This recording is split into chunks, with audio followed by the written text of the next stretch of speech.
Oldin aqsab, unday yuraydim, mana yaxshiman. Xudoga oyoq hech qanday doktor meni oyog'im ochib, bukib, yig'ib, uzatib ko'rmagan. Belda grija, tizza bo'g'imida yemirilish, tizza bo'g'imida shamollash, qonda shamollash, 4 xil kasallik birga kelib qolganda. Xo'p, 71-yilsiz. Birinchi kelgan kuningiz, ya'ni 3-kuni qilingan o'zi bo'yicha o'ng tizza bo'g'imida tog'aylarda yemirilishi birinchi bosqich, shamollagan suyuqlik bor deganmiz, chap tizza bo'g'imida ham birinchi bosqich, kista bor deganmiz, bunda ham shamollagan suyuqlik bor deganmiz. Mana shu kun ichida o'zgarish qalay bo'ldi? Allohga shukr. O'zgarish bor, o'zgarish. Men juda qiynalib kelgan edim. Chap oyog'im bunday qiyshayib, mana tomonim achirdi. Yon tomon achardi. Achirdi, beldan past oyoqda uchigacha achib yurolmasdim. Mana yarimam og'riydi, bu yer og'riydi, hamma joy og'riydi. Xudoga shukr, shu yerda lechini oldim.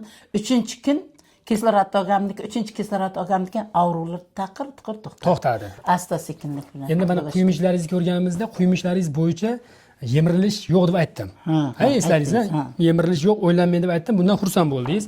Endi bellaringizni ko'rganimizda, belimizdagi asosiy mana e'tibor qilayotgan bo'lsangiz, 5-chi, 4-chi, 3-chi, 2-chi, 1-chi 5 ta umurtqasi bo'lsa, umurtqangizni o'zini grafiga 100% bitta umurtqa desa, kubikcha bo'lsa, shu umurtqamizni hammasini 80% bo'lib turib, 20% ezilib qolgan.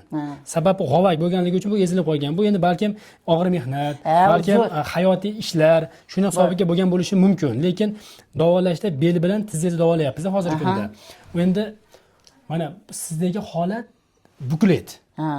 Ya'ni belda grija, tizza bo'g'imida yemirilish, tizza bo'g'imida shamollash, qonda shamollash, 4 xil kasallik birga kelib qolganda. Xuddi shunday. Bizdan oldin davolangansiz-a? Ko'p joyga borgan. Qayerda? Samarqandda davolanganmisiz? Samarqandda ham, Toshkentda. Endi menga har 6 oyda keling degan, lekin men bora olmadim. Sho'raydim to'g'ri. Imkon bo'lmadi. Imkon bo'lmadi. O'g'lim avariya bo'lgan dedim, shuning uchun pul g'amlab bora olmadim. Oxiri bu yerda YouTube'da ko'rdim. Kislorod qilaman degan uchun keldim. Kislorod uchun keldim. Natijani bildingizmi? Ya Allohga shukr, yaxshi, natija yaxshi. Hozir o'q palataga bordim, yurib ko'rsatdi. Qanday ekan? Ya yaxshi dedi. Men kelganimda bunday ichkana keldim, keldik u yoqda. Xudoga shukr, sizdan minnatdorman. Rahmat sizga. Kattakan hammani anasini olyapsiz. Rahmat bolajon. Shu doston. O'zgarish yo'q. YouTube'da ko'rdim. Shunday ko'rib, oyoq hech qanday doktor meni oyog'im ochib, bukib, yig'ib, uzatib ko'rmagan. Bu bola yig'ishtirib, taxlab, ko'rib, lechinani berdi. Xudoga shukr, mana bugun 9 kun bo'ldi. Nasib bo'lsa ertaga javob. Samarqandga uchasiz. Uchadi. Mayli, endi mana bizga kelayotgan bemorlarimizni ko'p soni xola. Mana bizni eshitishyapti, hozir bular eshitishadi. Demoqchiman, og'ir formasi ko'proq kelyapti. Toza jondan o'tib, yurolmay qolgan kelyapti. Xuddi shunaqa holatda bemorlarimiz ko'p kelyapti. Mana biz ham misol juda qiynalyapmiz. Davolagani juda qiynalyapti. Vaqt kelsa mana ko'ryapsiz, uxlamayapmiz ham, bilyapsiz. 2-3 gacha. O'zimiz ulg'mayapmiz ham.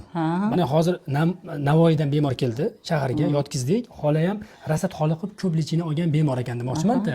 Endi bunaqa bemorlarda bizning maslahatimiz har 2 oyda, har 3 oyda, har 6 oyda обязательно o'sha davolayotgan vrachning oldiga kelib, konsultatsiya olishi muhim. Endi demak men yana 6 oyda kelishim kerak. Albatta, mana sizning kasalligingiz og'irroq. O'rta og'ir. Og'ir emasda, og'ir formalari 2 oydan keyin повтор kelish kerak. Обязательно kelish kerak-da. Misol, men palon joyga bordim, yaxshi bo'lib ketdi. Haligi yo'q, palon joyga bordim, lechinasi 2 oyga foyda qildi deyishi mumkin. O'sha bemorlarimizning holati og'irroq bo'ladi. Endi bemorga siz og'ir holatdagi bemorsiz hech bo'lmaydi-da bu. Sababi meditsina tomonlama to'g'ri kelmaydi. Keyin ruhiyati tushgandan keyin natija bo'lmaydi.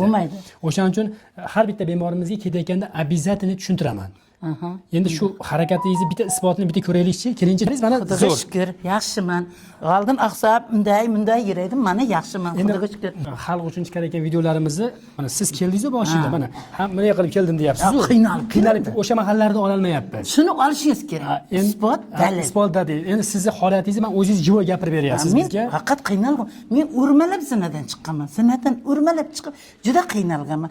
Endi o'ylayapman, nasib bo'lsa 6 oyda bo'lmasa 1 yilda bir kelishim shart deb o'ylayapman. Обязательно. Xudoga shukr. Yaxshi. Mana oyoqlarim yaxshi. Yengil holatdasiz. Nima agar og'ir bo'lsa kirolmay, voy deydim-da, xayrat. Endi mana Samarqand ahliga. Samarqand xalqi, meni eshitib ko'rib turganlar, oyog'i og'rigan, beli og'rigan bemorlar bemalol kelishlari mumkin. Tabiiy davolab jo'natadi. Betir seans yo'q. Shaxsan shu yigit davolaydi. Umridan baraka topsin. Umringiz uzoq bo'lsin. Bolalaringizga bosh ming otayingiz hojatda hojona qilishda nasib ro'za aylasin. Bo'ladimi? Zo'r gap yo'q. Men sizni davolaganimda, shega kelib ixlos qilib kelganingizdan juda ham xursandmiz.